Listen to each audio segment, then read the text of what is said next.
নমস্কার বন্ধুরা, এটা হচ্ছে গতকালকের ভিডিও। গতকালকে ছিল হচ্ছে বুধবার আর শিবরাত্রি, সেই কারণে সকালবেলা দেখো বাইরে দিয়ে একদম সকালবেলা সমস্ত কিছু এখানে সব জল ভরতে যায়, তো ঘট নিয়ে যাচ্ছে। অনেক বড় ছিল লাইন, তাও 10-15 মিনিট ধরে গেছে। আমি অতটা ভিডিও করিনি, পরে করেছিলাম।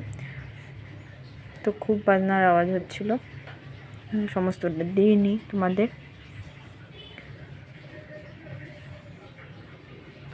জল ভরতে যাচ্ছিলো, তারপরে পুজো টুজো হবে এক জায়গায়, সেখানে যাবে। শেষের দিকে ছিল ছৌ নাচ, সেটারও ভিডিও করা হয়নি। তো আমি করিনি, বাবুই করেছে। আমি ভেতরেই ছিলাম, কাজ করছিলাম, বাবু তখন করেছিল দাঁড়িয়ে।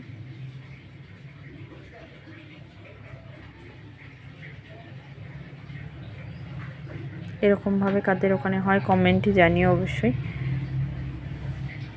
তো আমার তো প্রথম দেখা, আমি এরকম দেখিনি কোনো দিন।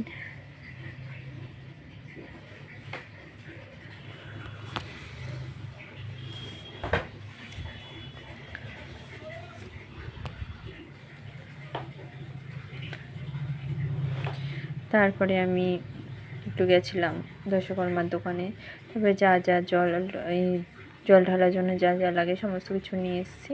আর এখানে তো আমি রোজই শিবলিঙ্গটা যেখানে আছে, সে ঘরে আছে, ওটার মধ্যে জল ঢালি স্নান করার পর। তো বাড়িতেই করে নিয়েছিলাম। এবার শরীরটাও অতটা ভালো না, আর বাড়িতেও করতে পারবো সেরকম কোনো ইয়ে ছিল না। তো বাড়িতেই ভগবানের কৃপায় জল টল ঢেলেছি। আর দুপুরবেলায় যে হয়েছিল, আমি সকাল থেকে উপোস ছিলাম, দুপুরবেলা করেছিলাম লুচি আর সাথে করেছিলাম কুমড়ো আলু দিয়ে শুকনো শুকনো একটা তরকারি।